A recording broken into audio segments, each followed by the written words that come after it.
P2K2 sebelumnya kita membahas tentang apa Ibu-Ibu? Gizi. Oke, ya benar sekali. Nah, pada hari ini kita akan membahas tentang modul terakhir dengan sesi upaya pencegahan kekerasan dan perlakuan salah pada anak. Nah, oke, sebelum kita mulai kita ice breaking dulu ya. Ayo berdiri Ibu-Ibu. Berdiri dulu semuanya ya Bu.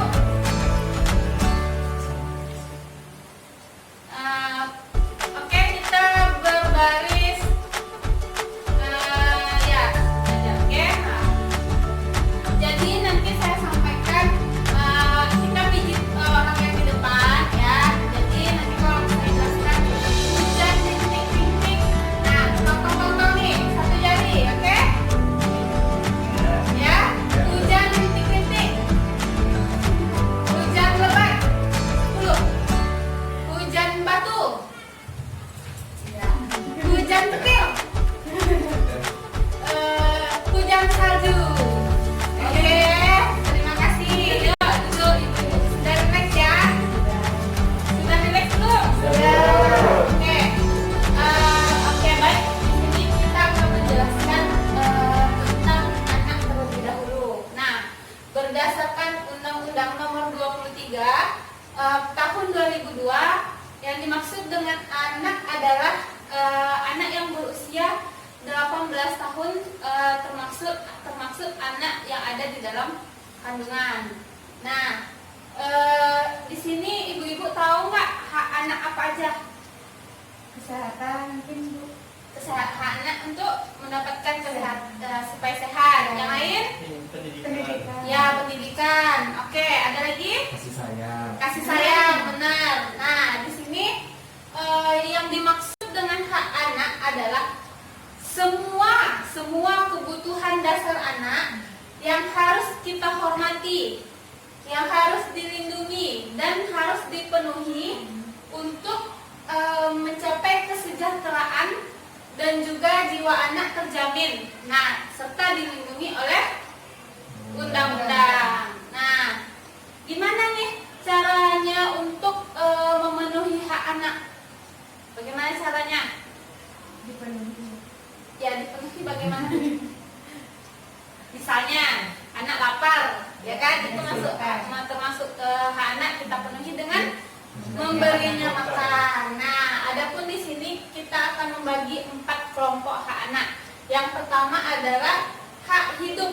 Nah, hak hidup ini adalah hak kebutuhan dasar untuk memenuhi keberlangsungan hidupnya. Jadi kalau misalnya tidak kita penuhi, maka dia tidak akan hidup dengan baik. Nah, salah satunya adalah pemberian ASI eksklusif seperti yang sudah kita jelaskan sebelumnya. Kemudian pemberian imunisasi, makanan bergizi, perawatan kesehatan seperti yang sudah Ibu Risa sampaikan, dan juga tempat tinggal yang layak. Yang kedua adalah hak anak untuk tumbuh kembang.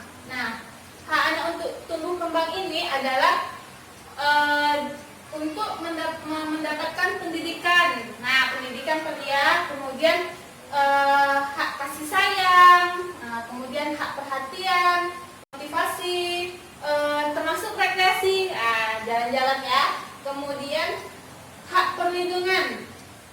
Hak perlindungan anak untuk mencegah terjadinya kekerasan, penelantaran, dan eksploitasi. Jadi tidak boleh berkata kasar, melakukan kekerasan pada anak secara verbal, secara fisik, seperti itu. Kemudian hak anak untuk berpartisipasi. Jadi anak ini diberikan kesempatan dia mau memilih makanan apa, memilih sekolah di mana. Kita beri kesempatan untuk berpartisipasi. Nah, kemudian perlakuan salah. Nah, di sini ada penjelasan perlakuan salah. Di sini ada sifat yang dilakukan kekerasan. Dia apa, gambar apa nih Bu? Ayahnya menjewer anak. Ini termasuk perlakuan yang benar atau salah? Salah. Kemudian anak ini dibiarkan oleh ibunya. Perlakuan benar apa salah?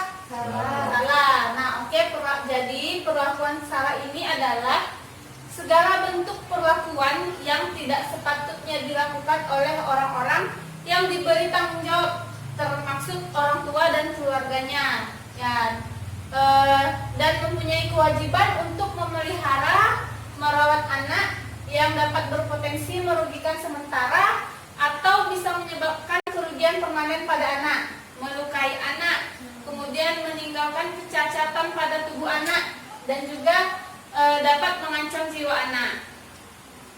Nah, di sini ada 4 jenis kekerasan. Ya, yang kekerasan yang pertama adalah kekerasan fisik. Kedua, kekerasan kejiwaan. Ketiga, kekerasan seksual. Keempat, termasuk ke dalam penelantaran. Nah, kekerasan fisik ini apa, Bu? Kekerasan fisik. Ya, memukul, menendang. Jadi, pengertian kekerasan fisik ini perbuatan yang dilakukan oleh seseorang yang mengakibatkan rasa sakit pada tubuh anak. Kemudian anak itu mengalami sakit atau luka pada tubuh anak. Nah, contohnya benar yang Ibu sampaikan tadi, memukul, menampar, kemudian membanting anak, menggigit, menjewel, dan sejenisnya. Nah, kemudian kekerasan psikis. Contohnya apa, Bu? Kekerasan psikis. Membentak, ya. Kemudian berkata kasar, ya benar. Jadi kekerasan psikis ini adalah perbuatan yang mengakibatkan rasa tidak nyaman pada anak. Aku kena marah nih tadi, aku kena bentak nih. Jadi anak merasa sedih, merasa tidak nyaman, dan menimbulkan trauma yang berkepanjangan pada anak. Nah, terkadang saat ini orang tua tidak menyadari bahwa apa yang dilakukannya merupakan kekerasan psikis pada anak. Nah, seperti memarahi tadi, kadang orang tua tidak sadar. Sering, Bu, pernah marahin anaknya? Jarang. Oh, ibunya baik sekali, memang harus sabar ya. Pernah. Nah, jadi contohnya ya seperti membentak, memarahi anak, kemudian mengancam anak, termasuk menghukum anak juga. Oke. Nah, kemudian kekerasan seksual. Nah, di sini kekerasan seksual adalah kekerasan yang paling berbahaya yang mempengaruhi masa depan anak. Nah, jadi kekerasan seksual ini adalah setiap perbuatan yang berupa pemaksaan berhubungan seksual dengan cara tidak wajar atau tidak disukai oleh anak, pemaksaan hubungan seksual dengan orang lain, dan tujuan komersial atau memiliki tujuan tertentu. Contohnya adalah di sini misalnya anak yang diperkosa, disodomi, dijual ke mucikari, kemudian dipaksa untuk bekerja di warung remang-remang, kemudian si anak ini disuruh mempromosikan dan mendistribusikan hal-hal yang berbau pornografi, seperti itu. Kemudian serta bagian-bagian tubuh tertentu yang dipegang atau diraba oleh orang lain, ya Bu ya. Jadi kita sebagai orang tua harus mengawasi dengan siapa anak bermain, dengan siapa anak bergaul, supaya untuk menghindari kekerasan seperti ini. Oke? Paham ya, Bu? Apa saja nih akibat kekerasan yang terjadi terhadap anak? Nah, ini ada contoh akibat kekerasan terhadap anak. Faktanya ada anak yang mengalami kematian setelah mengalami kekerasan. Kemudian ada yang patah tulang, ada yang cacat, benar Bu. Kemudian hilangnya rasa percaya diri anak kepada orang lain. Kemudian bahkan ada anak yang bunuh diri, meniru, dan bahkan dia dapat meniru kekerasan yang sudah terjadi pada dirinya. Itu banyak sekali terjadi ya Bu ya. Kemudian siapa saja nih pelaku kekerasan terhadap anak? Nah, jadi kekerasan terhadap anak bisa terjadi dilakukan oleh siapa saja dan di mana saja. Nah, salah satunya termasuk adalah orang tua, pengasuh, kemudian pembantu, kemudian orang yang dikenal dekat dengan anak, misalnya nih gurunya di sekolah atau mentor kegiatan lesnya, kemudian orang asing yang berniat melakukan kejahatan terhadap anak. Nah, dan yang terakhir adalah organisasi kriminal. Nah, jadi itu kekerasan terhadap anak bisa terjadi dimanapun dan dilakukan oleh siapapun. Nah, jadi di sini kita ada film, Bu. Kita nonton film dulu. Gampang.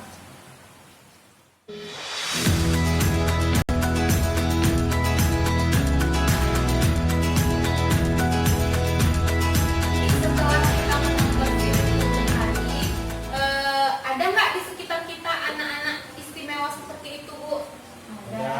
Ada ya. Nah, jadi Getun ini merupakan anak yang istimewa. Maksudnya adalah anak istimewa ini adalah anak-anak yang memerlukan perhatian khusus karena mengalami hambatan fisik, kemudian mengalami hambatan mental dan sosial, tetapi mampu mengembangkan kemampuan-kemampuan dan potensi yang dia miliki pada dirinya. Nah, jadi setelah menonton ini, menurut ibu-ibu bagaimana nih tentang Getun? Bisa memberi motivasi bagi kita yang tidak ada kekurangan fisik. Ya, benar sekali, Bu. Oke, baik, terima kasih. Jadi melalui film Getun ini kita bisa melihat dan memberikan motivasi pada kita yang diberikan kesehatan, ya Ibu. Nah, jadi adapun contoh anak-anak istimewa ini adalah anak-anak yang tunanetra, tidak bisa melihat, anak yang tunarungu, tunawicara, anak yang kesulitan belajar dan semacamnya. Nah, untuk mencegah kekerasan terhadap anak yang istimewa tadi, ada 6 hal, yaitu yang pertama, sebagai orang tua kita harus menyadari bahwa anak adalah amanah dari Tuhan Yang Maha Esa, sehingga orang tua wajib untuk menjaganya. Nah, yang kedua, tidak merasa malu terhadap anak yang istimewa ini. Kemudian ketiga, mau memperkenalkan anak istimewa ini dengan lingkungan sekitar. Jadi banyak sekali orang tua yang ketika punya anak istimewa dia merasa malu dan tidak mau memperkenalkan anaknya terhadap lingkungan. Kemudian memberikan pemenuhan hak-hak anak istimewa tadi. Misalnya disekolahkan di sekolah luar biasa, atau ketika dia mempunyai keterampilan atau keahlian, berikan dia haknya untuk mengembangkan keterampilan itu. Kemudian memberikan dukungan bagi keluarga yang memiliki anak istimewa. Nah, jadi apabila ada di sekitar kita yang punya anak istimewa, kita sebagai orang di lingkungannya harus memberikan dukungan. Dan yang terakhir adalah mempercayai anak untuk dapat melakukan dapat mandiri melalui dukungan dan diberikan kasih sayang. Jadi anak yang seperti itu, seperti Getun, bisa melakukan hal yang dia inginkan sendiri. Nah, adapun lembaga yang memberikan layanan penanganan kekerasan terhadap anak, di sini ada dinas sosial, kemudian rumah perlindungan anak, Komnas Perlindungan Anak, dan sejenisnya.